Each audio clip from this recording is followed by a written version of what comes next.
Allez, bonjour et bienvenue dans cette nouvelle vidéo dans laquelle on va voir pourquoi vous avez un problème potentiellement avec votre assurance vie. D'abord, bien souvent, pourquoi? Parce que la plupart d'entre vous, vous recherchez absolument de la sécurité plutôt que de la liberté. En fait, c'est cette fameuse sacro-sainte sécurité, comme je dis toujours, c'est un peu comme si on cherchait à enfermer son argent dans une prison pour garantir sa sécurité et en espérant en plus que cet argent donne le meilleur de lui-même. En assurance vie, cette sécurité, c'est ce qu'on appelle le fonds euro.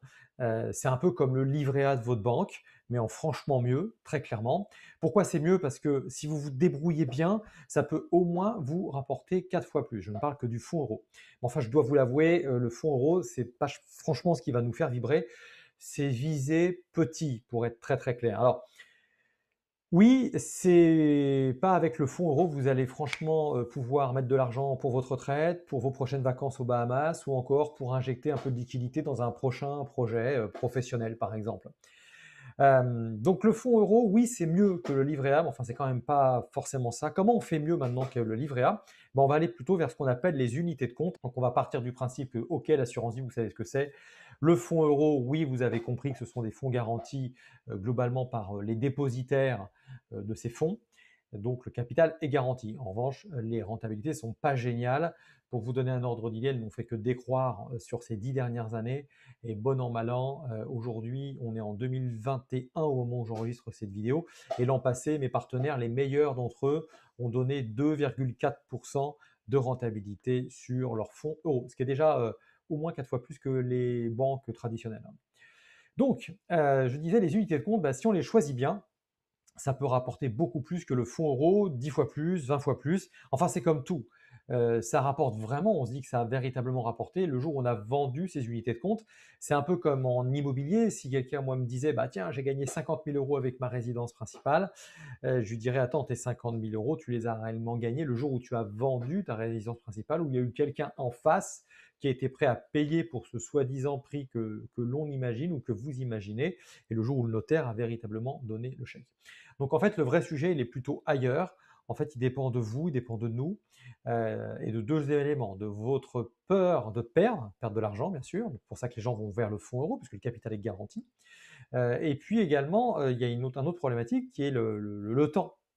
Alors au sujet de la peur, déjà je vais parler de ça et rassurez-vous, juste après je vais vous démontrer pas mal de choses vraiment intéressantes, donc restez jusqu'au bout. D'abord la peur, je disais ça il y a quelque temps à mon petit garçon, on était à la piscine et il disait pourquoi j'ai peur de l'eau. J'ai dit, tu as peur de l'eau en fait parce que tu sais pas nager. Et donc au fur et à mesure que je formulais mon explication, un petit garçon de 4 ans, je dis, en fait, c'est très simple, pour dompter sa peur, il faut augmenter sa connaissance. Si tu apprends à nager et si tu sais nager, du coup, tu n'auras plus peur de l'eau, tu n'auras plus peur d'aller dans la piscine. Et d'une manière générale, c'est un peu comme ça pour tout. Plus on augmente son niveau de connaissance sur un sujet, mieux on le maîtrise, moins on a peur. Euh, J'entendais une cliente dentiste il y a quelque temps qui disait, mais quand j'étais petite, mais dans la salle d'attente, je hurlais, je hurlais, jamais j'aurais pensé que je serais devenue dentiste. Elle avait peur du dentiste. Et en fait, elle est rentrée dans des études de dentiste, évidemment, elle a appris, appris, appris et appris les risques, la quantité de risques, comment limiter les risques, où est-ce que le risque est vraiment là, et elle est devenue dentiste. Et aujourd'hui, elle n'a plus peur. Et là, je mets dans mon exemple, dans un article, c'est un peu comme si vous aviez peur des araignées. Apprenez tout ce qu'il est possible d'apprendre sur les araignées, et vous verrez que d'un coup, vous ne regarderez plus les araignées de la même manière. Et nous, dans la finance, c'est pareil, et donc c'est ce que vous êtes en train de faire, et ce que j'essaie de faire avec vous, de vous apporter un maximum d'éléments d'éducation financière, comme on dit, pour que vous puissiez vous auto-analyser, auto-former, et puis prendre les bonnes décisions. D'ailleurs, on dit souvent, on n'investit pas sur ce qu'on ne connaît pas. Donc, j'essaie d'augmenter votre niveau de connaissance là-dessus. Et donc, je vous disais, par exemple, si vous avez peur des unités de compte ou de toute autre forme de placement à volatilité plus ou moins importante, donc à variation plus ou moins importante, faites un truc, informez-vous, formez-vous.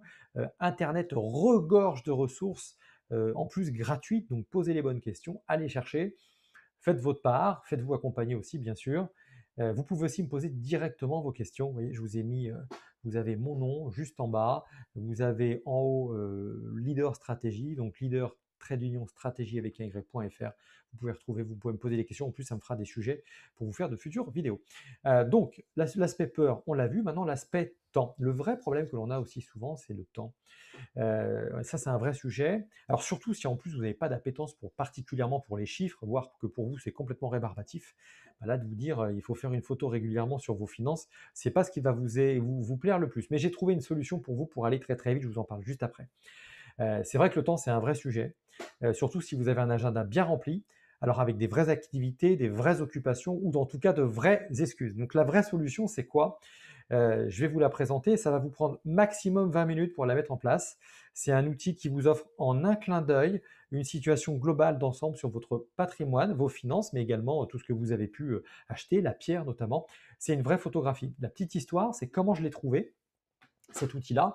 Bien, tout simplement parce que tous les ans, en règle générale, alors au moins en janvier, puis plusieurs fois dans l'année, je faisais des photographies de ma situation, mais j'utilisais un tableau Excel. Donc c'était assez rébarbatif, il fallait que j'aille sur tous les espaces clients de mes différents placements, établissements financiers, il y en avait quelques-uns. Et je vous l'accorde, de la même manière que je le fais pour mes clients tous les ans, mais là je le faisais pour moi, mais encore plus précis, en encore plus casse-pied. Donc, cet outil, il est simple, il s'appelle la Finbox, on va y aller juste après.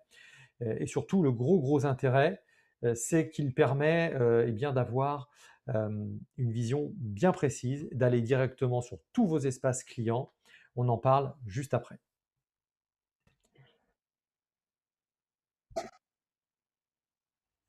Et donc, comme je vous le disais, eh ben, l'outil en question, qui est la Finbox, hein, pour être très clair, eh ben, on y va tout de suite. Allez, je vous partage actuellement mon écran. Donc, on est sur une. Donc, c'est quoi la Finbox? Vous allez sur la finbox.fr de mémoire ou .com, hein, vous verrez. Et vous y rentrez dans cet outil. Alors, cet outil, c'est ce qu'on appelle un agrégateur. Cet outil, il va vous permettre d'avoir, je disais, la photo hein, sur l'ensemble de votre situation. Vous y rentrez tout. Alors, vous allez y rentrer vos logins, vos mots de passe pour accéder à vos espaces clients bancaires, vos espaces clients de vos placements. Vous allez y rentrer la valeur de votre résidence principale, par exemple, ce que vous avez encore à rembourser. Vous allez y rentrer même chose pour vos investissements locatifs et ainsi de suite. Et vous avez une vision vraiment globale. Là, je tape par exemple, boum, sur patrimoine. Ok, j'ai compris. Hop, vous voyez, typiquement, voilà ce qu'il met.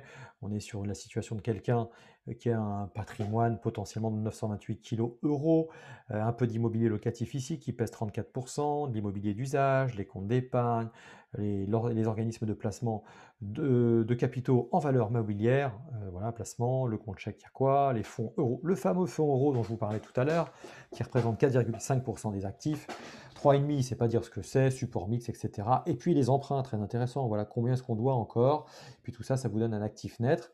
Il parle également de l'évolution, tiens, comment ça a évolué, ça, voilà qui est intéressant, que je trouve très intéressant d'ailleurs. Voilà. Et puis une fois qu'on a ça, ça nous intéresse, mais là je vais vous parler plus particulièrement, puisqu'on parlait des unités de compte tout à l'heure, ben, les unités de compte, on va aller regarder justement ce qu'on a en placement unité de compte. Donc on retourne sur les comptes.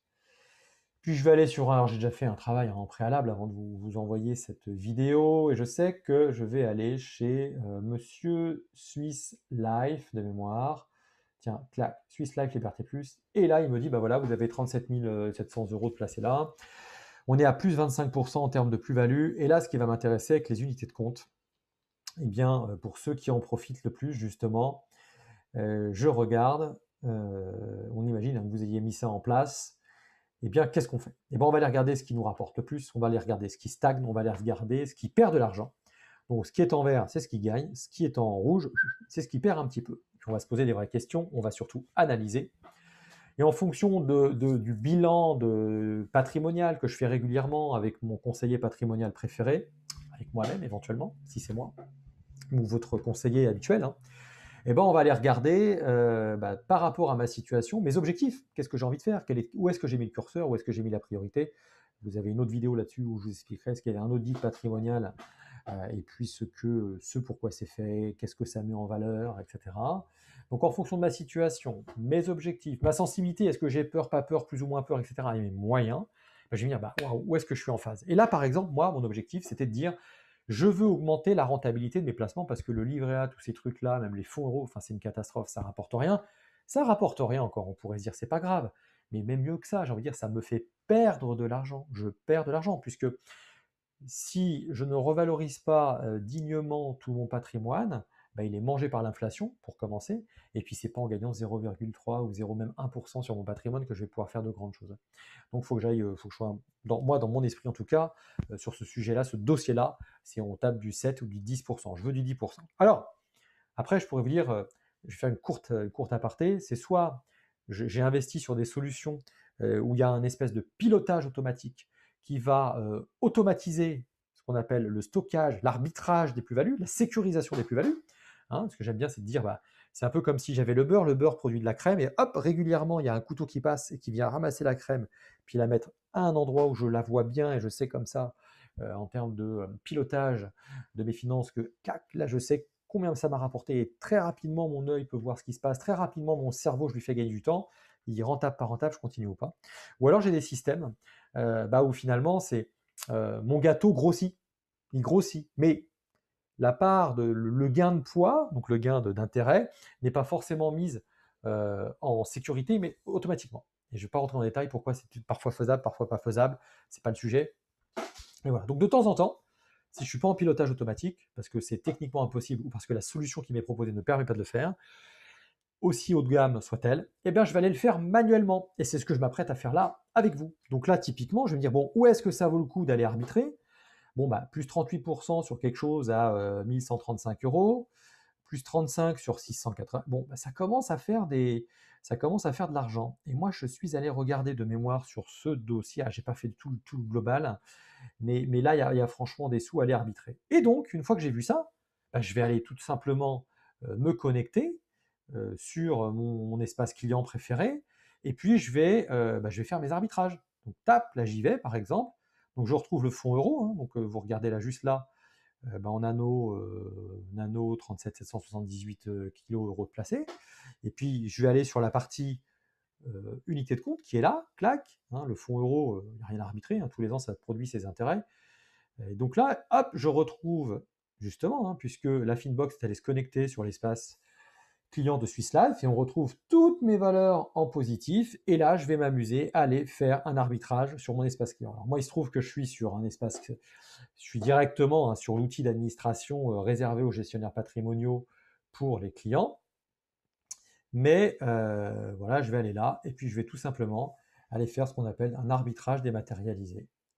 Voilà. Et je veux désinvestir sur tel et tel support, et je vais réinvestir, je vais vous grossir, et je veux réinvestir sur tel et tel support. Et hop, et je vais aller ici, je vais aller réinvestir. Allez, je m'arrête là, mais globalement, retenez cette logique. Et donc maintenant on est reparti, je reviens sur mon interface de la Finbox, et puis je vais tout simplement aller regarder, parce que j'ai vu tout à l'heure le travail que j'ai fait, que chez Generali, sur le contrat Octuor par exemple, il y avait des choses à aller écrémer, donc aller récupérer de la plus-value. Et j'ai vu que notamment, il y en avait là, hein, par exemple, là, ça va être même le fonds le plus intéressant au final, j'expliquerai pas pourquoi aujourd'hui j'irai pas forcément en prendre là. Mais en gros, là, il y a 40% sur 4600 euros, donc j'ai calculé, ça fait 1335 euros de plus-value. Clac, je vais aller dessus même en direct. Voilà, c'est vraiment génial, hein, cette application, j'aime beaucoup. Ça dit que j'ai acheté à 8,09, ça vaut 11,37, ok, on est à plus, voilà, et je suis à 1346,56. Donc là, pareil, je vais aller tout de suite sur mon interface ouais, peu importe, moi je suis directement sur l'interface que j'utilise pour mes propres clients, hein. Et puis, je vais aller faire tout simplement, là aussi encore une fois, je vais faire ce qu'on appelle un arbitrage, hein. On va aller faire un arbitrage. Voilà, et puis je vais aller récupérer mes 1336 euros, et hop, je vais aller les mettre, d'ailleurs là où je vais peut-être même déjà vous le montrer, hop, là où j'avais déjà mis la fois dernière l'équivalent sur le fonds euro, voilà, le fonds euro actif général, Generali, c'est là où je vais aller stocker. À chaque fois que j'arbitre manuellement mes plus-values, clac, je l'ai déjà fait il y a une semaine, 2 semaines je crois, j'avais arbitré 3736 euros, et là je vais aller y rajouter 1335 euros, ce qui, bon an, mal an, fait 5000 euros. Voilà, on est proche des 5000 euros arbitrés finalement en très peu de temps, sur une période que je n'ai plus en tête, mais je veux dire par là, voilà, ça m'a pris au final 20 minutes pour créer toute ma connexion entre la Finbox et tous mes espaces clients, et puis derrière ça, d'instaurer une routine, d'aller regarder une fois par mois, une fois tous les 2 mois, une fois tous les 3 mois. Derrière, clac, où est-ce que je suis dans le vert, où est-ce que je suis dans le rouge, et hop, qu'est-ce que je fais? J'arbitre pas, etc. Voilà, je pense que vous avez compris tout le sens de cette démonstration. Et puis je vais voir ou pas si c'est un intérêt de vous montrer comment je fais mon arbitrage. 1346,56 €. Vous l'avez peut-être pas fait attention, mais c'était du fonds qui s'appelait Fidelity America à Europe. 1300, hop, 46. Et puis je vais lui demander voilà, des investissements en montant. Je vais aller lui demander de le mettre là où je range toutes mes petites plus-values. Et je vais aller le mettre là, 1346, tac, tac. Et voilà, bien sûr, il y aura des frais, mais qu'est-ce que j'en ai à faire? J'ai gagné 1335 €, donc il va me prendre 1% de 1335 €, avec un montant minimum de 15 €. Donc ça va me coûter 15 € en clair dans ce cas-là. Et puis un petit commentaire à mettre là, mais ça c'est lorsque on le fait pour un client qu'on lui propose de faire un arbitrage. Voilà, je vais tout de suite hop, mettre mon partage en pause. Et puis, bah, vous aurez compris maintenant ce qu'on peut faire grâce à cet outil, la Finbox, et derrière ça qui nous apporte un confort au quotidien pour voir très rapidement où est-ce qu'on en est dans ses placements financiers, et très rapidement de pouvoir prendre des décisions bah, pour aller dans le sens de ses objectifs. J'espère que cette vidéo vous l'aurez appréciée. Si vous avez des questions, vous me les posez à thierry@leader-stratégie avec un y.fr. Ça me fera l'objet d'une réponse collective ou individuelle. Puis si vous voulez tout simplement qu'on discute de votre propre situation à vous, vous conservez également cette adresse email, où vous allez sur www.leader-stratégie avec un y.fr, puis vous pouvez prendre rendez-vous. Sinon, je vais peut-être même vous mettre un lien quelque part pour que vous puissiez prendre un rendez-vous potentiellement. Je vous dis à très bientôt. Soyez des leaders rebelles, audacieux, proactifs et entreprenants pour une vie plus libre, la vôtre. À ciao.